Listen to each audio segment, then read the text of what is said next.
Naging suliranin kamakailan ng isang pamilya sa San Agustin Street, Barangay Palatio ang kaso ng leptospirosis at dengue. Bunsod umano na maduming open canal sa kanilang lugar. Agad nila itong inilapit sa kanilang kapitan at sa tulong ng St. Gerard Charity Foundation ni Sara Diskaya ay isinama ito sa kanilang Oplan Kalinisan Project.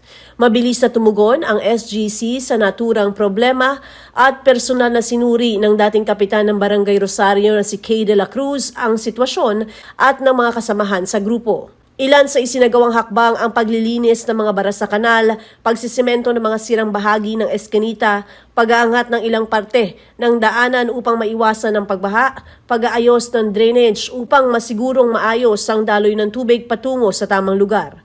Labis ang pasasalamat ng mga residente dahil sa mabilis na aksyon ng grupo at nais nilang magtuloy-tuloy ang ganitong proyekto ng foundation. Yung daanan po namin kasi po yung anak ko nadinggi na po ilang beses at saka po yung pamangkin ko sa leptospirosis. Nasa hospital din siya.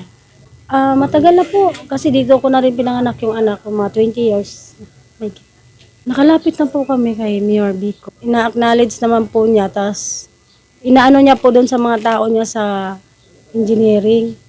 Ngayon po, ang sabi naman doon sa mga engineering, kailangan daw po yung para maayos yung daanan namin, i-donate sa City Hall yung right of way namin. Si Kapke naman po at sa si Kap Bubot ang pumunta po dito. Dahil may magbibigay daw po ng tulong din po dito sa daanan namin para maging maayos. Ako po, sir, nagpapasalamat kay kay Kapke. Kasi po, nung time na lumapit po ako sa kanya, parang ang bilis po ng aksyon.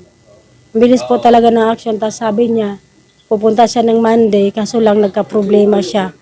Nagpa-doktor siya, tapos hindi siya nakapunta. Nung medyo okay na siya po, Wednesday, pumunta na po siya kaagad. Tapos nung sinabi niya, nakikita ko na, nung sinabi niya po na pupunta, talagang totoo na pumunta po siya. Hindi lang sa salita, ginagawa. Maraming salamat po kay Kapke na binigyang pansin yung kahilingan namin na maging maayos yung daanan namin. Tapos, ang bilis po. At saka pumunta po siya, hindi siya nag-atubiling pumunta sa lugar namin na ganito ang sitwasyon. At saka po si Kap Bubot ko. Ako si Luan Peñano para sa latest ng iNews Pasig.